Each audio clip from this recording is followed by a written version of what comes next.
안녕하십니까, 알파스트리트 파트너스입니다. 2023년 6월 23일 금요일 마감 시장 보겠습니다.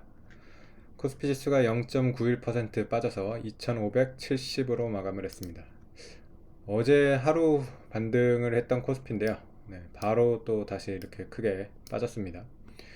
그래서 최근 거래를 보면 3일 연속으로 빠졌고요, 하루 반등하고 다시 이렇게 하락을 하는 그런 모습이 나오고 있습니다. 그래서 저번 고점 2650에서 계속해서 이렇게 조정을 받고 있고요. 어느덧 거의 뭐 80포인트 이상 이렇게 빠졌습니다. 그래서 제법 조정이 크게 나왔고요. 글쎄요, 뭐 한 2500대 초반까지는 열어둬야 되는 것 같아서 아직 조금 더 조정이 이어질 가능성이 있습니다.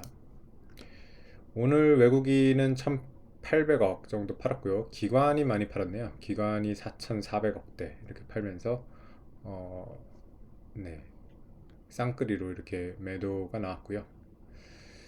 음, 간밤에 이제 미국 증시 같은 경우는 뭐 그렇게 나쁘지는 않았어요. 나스닥이 강했죠. 나스닥이 1%가 올랐고 다우는 뭐 보합 정도 이렇게 됐는데, 사실은 미국의 이제 종목들을 보면 좀 편중돼 있긴 합니다. 어제 이제 미국장 같은 경우는 아마존이 4%대 이렇게 오르면서 여전히 지금 AI 관련된 이런 빅테크가 이제 미국장을 이끌고 있고요. 미국도 보시면 지금 경기에 관련된 이런 금융주, 그리고 뭐 산업재, 뭐 에너지 유틸리티, 뭐 리츠, 뭐 이렇게 다 빠지고 있습니다. 그래서 미국도 보면 이렇게 좀 어, 빠진 종목들이 꽤 많아요. 근데 워낙 이제 시가총액 상위에 이렇게 대형 빅테크들이 오르다 보니까 미국장 같은 경우는 별로 빠지는 그런 느낌이 안 나는데, 우리나라 같은 경우는 우리나라도 사실은 빅테크에 조금 숟가락을 얹는 삼성전자 같은 경우는 안 빠집니다. 지금 삼성전자는 오늘 0.4% 이렇게 올라가지고 플러스가 났어요.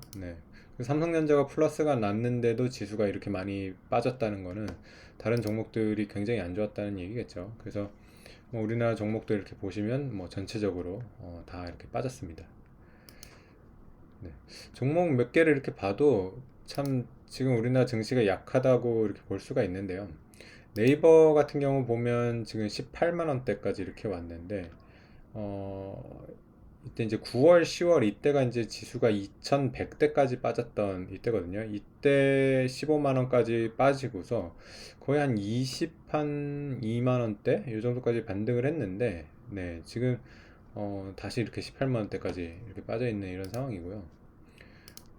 카카오는 더 심하죠. 보면 카카오 같은 경우는 이때 46,000원대였는데 뭐 한 6만원대 후반 거의 7만원 가까이 이렇게 반등을 했다가 뭐 도로 다시 이렇게 저점 수준으로 이렇게 와 있습니다. 그래서 이렇게 많은 기업들이 참 주가가 안 좋습니다. S오일 같은 경우 보면 오히려 지금 1년 내 최저가 이런 수준으로 머물러 있고요. 뭐 금융 쪽을 봐도 하나금융지주 같은 경우도 이때 뭐 한 작년 7월 때 이제 33,000 저점 이후로 올 1월 이때 거의 5만 원대까지 이렇게 반등을 했었는데 다시 또 이렇게 3만 원대까지 이렇게 왔습니다. 그래서 삼성전자가 사실 상대적으로 강하기 때문에 지금 지수가 좀 높은 수준에 있는 거지, 지금 체감으로는 굉장히 안 좋을 것 같습니다. 그래서 지수가 2500대인 거에 비해서는 지금 다른 웬만한 주식들은 지수가 다 아마 2300대, 뭐 2200대 이렇게 느껴질 것 같습니다. 다른 지표를 봐도 지금 원달러 환율 같은 경우도 1300원대 위로 이렇게 다시 올라왔고요. 오늘 1305원까지 이렇게 갔습니다.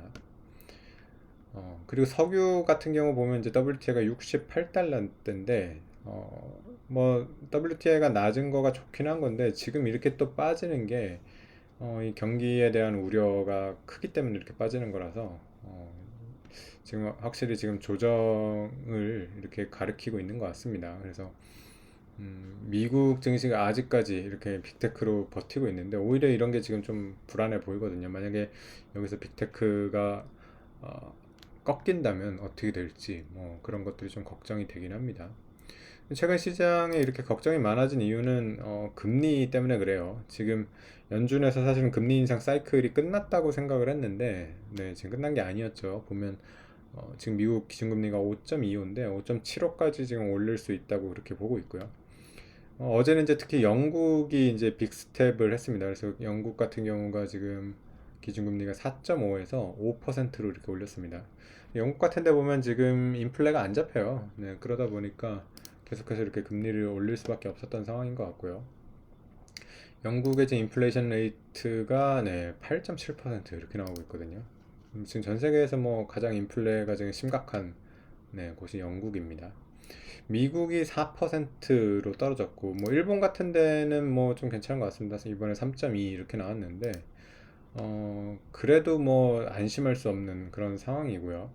영국 같은 데가 좀 충격을 이렇게 주는 바람에 주식시장이 좀 이렇게 어, 조정을 받게 되는 계기가 되는 것 같습니다.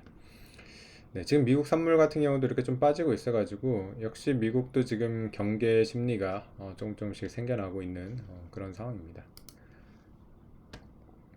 네, 외국인이 2600대에서 그렇게 팔더니만 결국에는 이렇게 2650을 고점으로 지수가 이렇게 조정을 받게 되네요. 네. 그래서 과연 이 조정이 어디까지 갈지는 모르겠네요.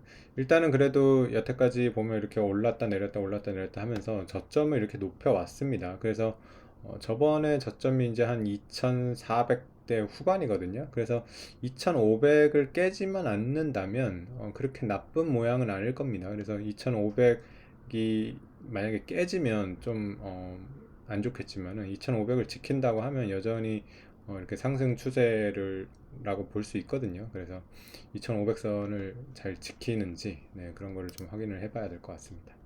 네, 오늘 시장은 여기까지 하겠습니다. 감사합니다.